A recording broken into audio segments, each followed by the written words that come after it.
آپ کو یہ حکم دیا ہے کہ آپ کے ٹی وی چینل کی اسکرین پہ عمران خان کی تصویر یا اس کا نام نہیں چلے گا. آپ نہیں نہ چلا سکتے, اس کی تصویر نہیں نہ چلا سکتے, آپ اس کا کلپ نہیں نہ چلا سکتے, نہیں نہ چلا سکتے. کوئی آرڈر ہے پاکستان میں اس کا؟ کسی عدالت کا کوئی آرڈر نہیں ہے, پیمرا کو کوئی آرڈر نہیں ہے. اس کو کہتے ہیں غیر اعلانیہ سینسرشپ. اور اگر کوئی آپ کو یہاں پہ ہمارے ساتھ کوئی صحافیوں کی تنظیمیں یا بڑے بڑے صحافی کھڑے ہوئے نظر نہیں آ رہے, تو اس کی وجہ یہی ہے نا, لوگوں کو عدالتوں سے انصاف کی امید نہیں ہے. ہمیں ابھی تھوڑی سی امید باقی ہے, اسی امید میں ہم بار بار اس عدالت میں آ جاتے ہیں. اللہ کرے کہ ارشد شریف کو انصاف مل جائے اور صحافیوں کے قتل و غارت کا سلسلہ ختم ہو جائے. اسلام آباد ہائی کورٹ کے آنریبل جج نے یہ لکھا ہے کہ ارشد شریف پر اتنی زیادہ مقدمات دائر کیے گئے, اتنی ہراسمنٹ ہوئی کہ اس کو پاکستان چھوڑنا پڑ گیا. تو میرا پورے پاکستان سے سوال ہے, کیا آپ نہیں جانتے کہ آج بھی پاکستان میں صحافیوں کے ساتھ کیا ہو رہا ہے؟ کیا آپ نہیں جانتے کہ اس وقت بھی پاکستان میں غیر اعلانیہ سینسرشپ ہے؟ کیا آپ نہیں جانتے کہ آج بھی صحافیوں کو دھمکیاں دی جا رہی ہیں؟ گزشتہ ہیئرنگ میں آج بیرسٹر شعیب رزاق صاحب نے کورٹ کو بتایا کہ گزشتہ ہیئرنگ میں ارشد شریف صاحب کی اہلیہ اور ان کا بیٹا عدالت میں آئے اور انہوں نے عدالت سے درخواست کی کہ ہم پارٹی بننا چاہتے ہیں. اسی شام کو شعیب رزاق صاحب کو میسج آیا فیملی کی طرف سے کہ ہم پارٹی نہیں بنے. اب آپ مجھے بتائیں کہ پہلے فیملی خود چل کے آتی ہے کورٹ میں کہ ہم نے پارٹی بننا ہے, اور پھر فیملی شعیب رزاق کو کہتی ہے کہ جی ہم نے پارٹی نہیں بننا. بہرحال ارشد شریف صاحب کی جو دوسری اہلیہ ہیں جویریہ صدیق صاحبہ, انہوں نے آج پٹیشن دائر کر دیا, وہ اس پہ پارٹی بن رہی ہے. لیکن اب معاملہ جو ہے وہ ارشد شریف کا نہیں رہا. دیکھیں, آپ ارشد شریف کی قبر پہ کبھی جائیں, وہاں پہ لوگوں نے کتبے لگائے ہوئے ہیں, بینرز لگائے ہوئے ہیں کہ اس آدمی کے ساتھ ظلم ہوا ہے, زیادتی ہوئی ہے, اس کو انصاف چاہیے. کہیں پہ کوئی کتبہ لگا ہوا ہے کہ ارشد شریف کو ایک غیرت مند وکیل کی ضرورت ہے. تو غیرت مند وکیل نے تو آج کورٹ میں اس کا مقدمہ پیش کیا ہے. مجھے لگتا ہے کہ ارشد شریف کو کسی ایسی عدالت کی ضرورت ہے کہ جو انصاف کا قتل نہ ہونے.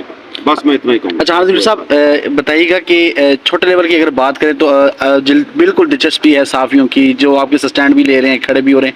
آپ کو نہیں لگتا جو اسٹوڈیو تک محصور صحافی ہیں, اور صحافت ایک اسٹوڈیو تک محصور ہو کے رہ گئی ہے, وہ آپ کے ساتھ کھڑے تو نظر نہیں آتے؟ ان کا حق بنتا تھا یہاں عدالتوں میں آتے, اپنی جو ہے دلچسپی ظاہر کرتے. ارشد شریف تمام ایک صحافی قتل نہیں, پوری صحافت کا قتل ہے. تو آپ نہیں سمجھتے ان کو اسٹینڈ لینا چاہیے ان تمام تر معاملات میں؟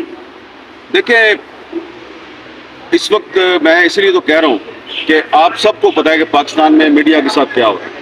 اب یہ جو میں نے کورٹ میں یہ آج لسٹ دی ہے, یہ وہ تمام صحافی ہیں جو دفتر میں نہیں بیٹھے ہوئے تھے, یہ رپورٹر تھے سارے, اور ان کو موٹر سائیکل سواروں نے آ کے ان کی ٹارگٹ کلنگ کی ہے.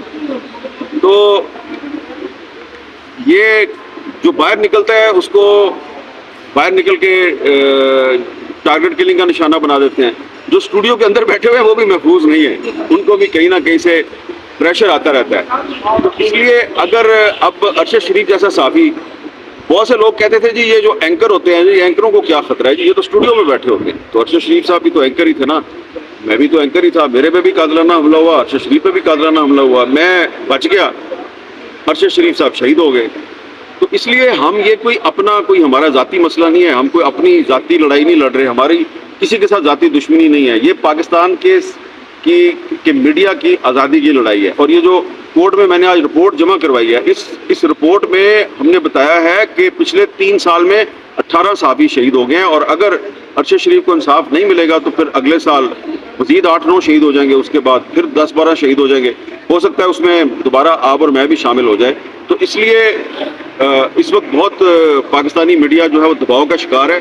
غیر اعلانیہ جو ہے وہ ایک سینسرشپ ہے, جس کی مثال جو ہے وہ اب میں آپ کو دیتا ہوں. اور مجھے پتا ہے کہ آپ کے ٹی وی چینل پہ یہ نہیں چلے گا, لیکن کیونکہ آپ یہ کہتے ہیں جی کہ وہ سارے صحافی یہاں پہ کیوں نہیں آئے, تو وہ اس لیے نہیں آتے کہ بھائی وہ مالکان تو نہیں ہے نا. آپ مجھے بتائیں کہ پاکستان کی کسی عدالت نے یا پیمرا نے.